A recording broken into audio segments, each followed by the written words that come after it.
Most people think this standoff survives because neither side wants war. That's incomplete. The real driver sits inside infrastructure, geography, and reaction time. Start with one place, the Strait of Hormuz, a narrow corridor where energy, naval posture, and political credibility intersect long before any missiles move. This isn't a story about speeches or headlines. It's about systems that lock leaders into positions they can't easily escape. No resolution isn't indecision, it's structural.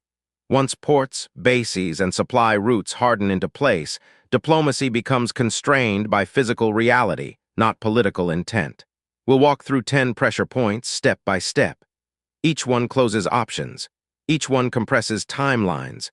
And the final reason isn't obvious because it sits above military power, above ideology, and even above leadership.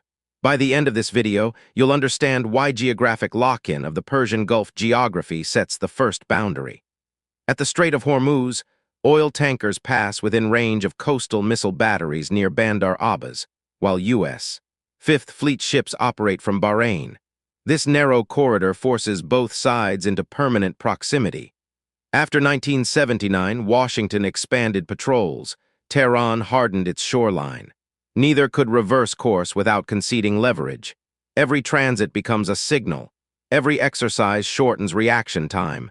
Leaders hesitate, then default to presence instead of withdrawal, not reach.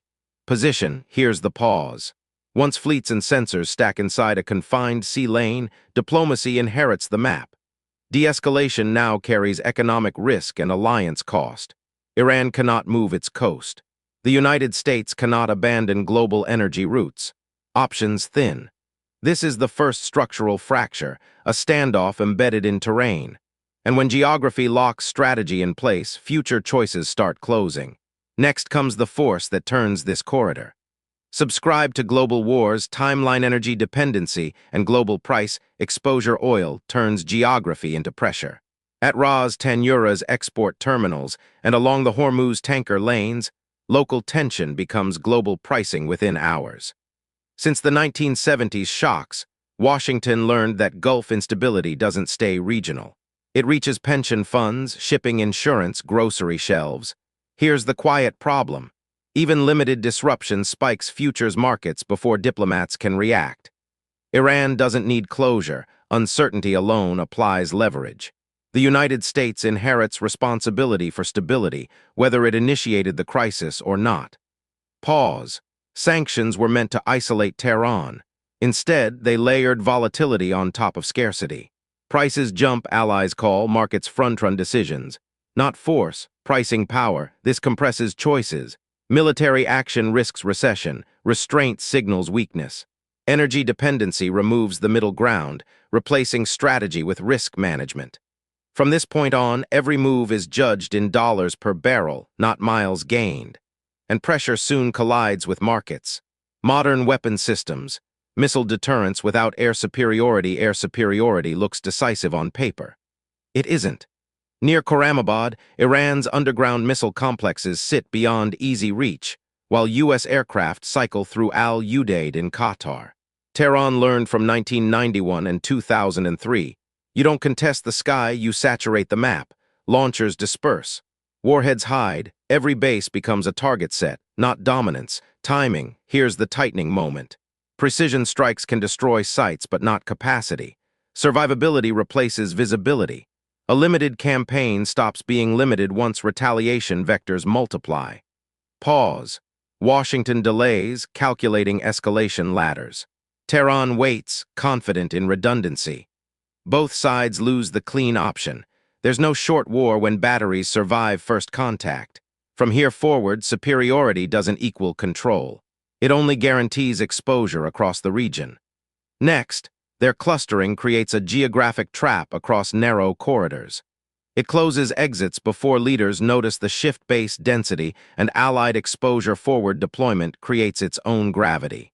At Camp Arifjan in Kuwait and the container ports of the UAE, logistics stacks beside civilian infrastructure. What began as reassurance slowly becomes entanglement. Every runway, fuel depot, and radar mast ties another partner into the same firing geometry. Here's the constraint. U.S. bases are not isolated outposts. They sit inside allied cities, supply grids, and air corridors. Any strike activates multiple capitals at once. Not isolation. Entanglement. Pause. Commanders can protect facilities. They cannot protect political timelines.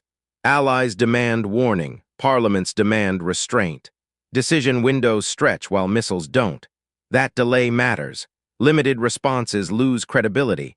Strong responses multiply casualties. The middle option collapses. From this point forward, Washington no longer controls escalation alone. The battlefield expands before the first order is signed, and every partner inherits risk by proximity. Next pressure arrives through alliance politics, not weapons. Timing closes remaining options. Fast alliance fracture risk. The contradiction appears inside conference rooms, not command centers. NATO consultation channels and Gulf Cooperation Council security calls reveal the same pattern. Shared threat awareness, unequal tolerance for escalation. After the 2015 nuclear deal, unity already showed stress. Now every contingency plan must survive coalition politics first. Here's the quiet bind. The United States supplies capability, partners supply legitimacy. Neither moves without the other, not unity, synchronization. Pause. Some allies push for deterrence. Others fear domestic backlash. Each delay broadcasts uncertainty. Each compromise weakens posture. Tehran reads the gaps, adjusting tempo. This narrows choices. Acting alone fractures alliances.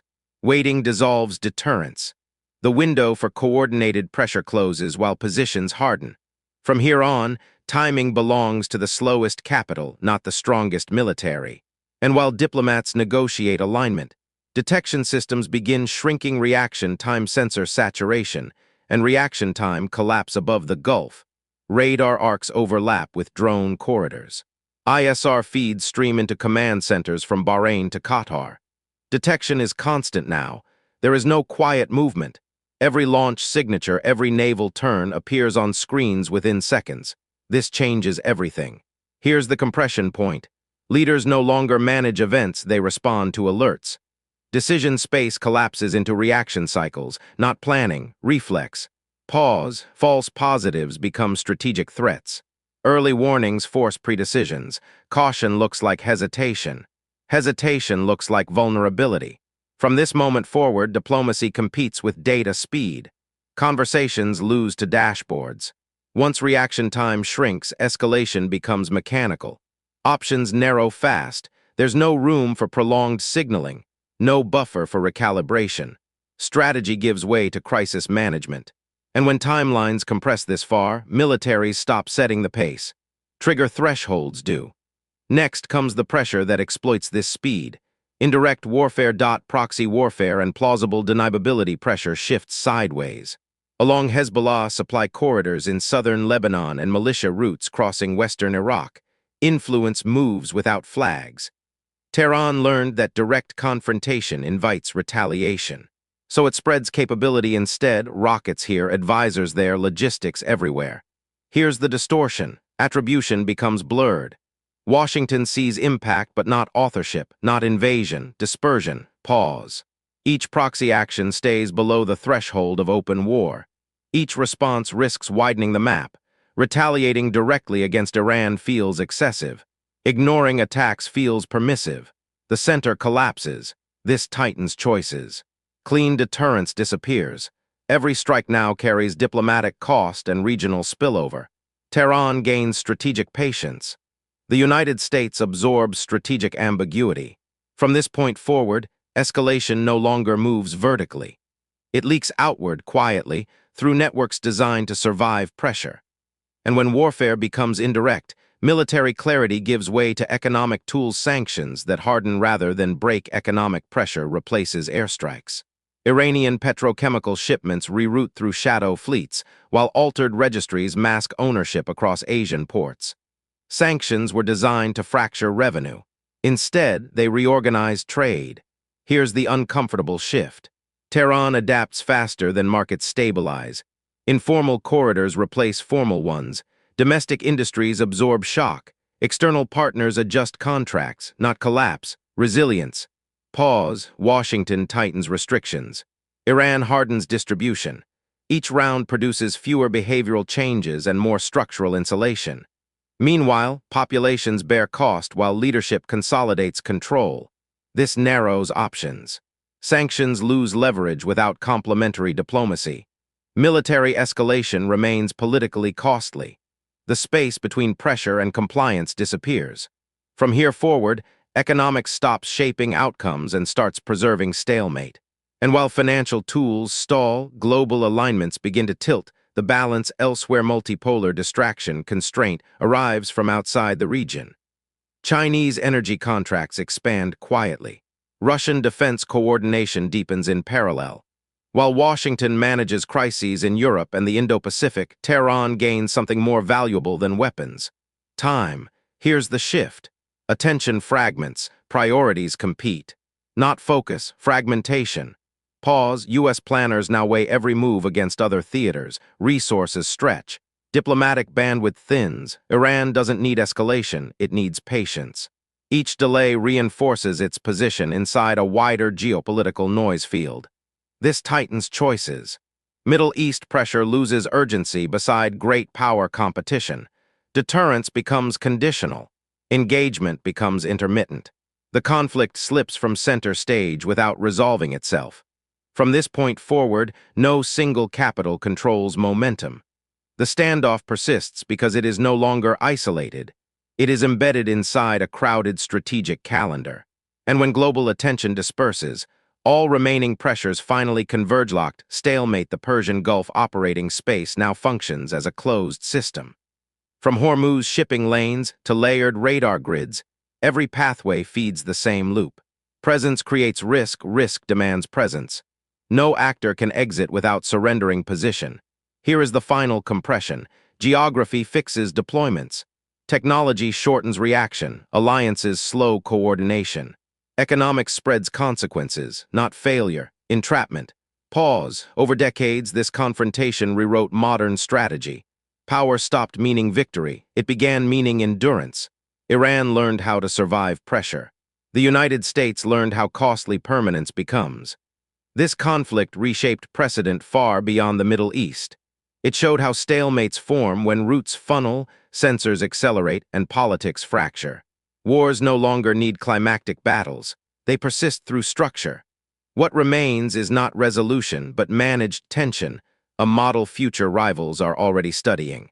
Subscribe to Global Wars Timeline for serious geopolitical analysis across today's fractured world system.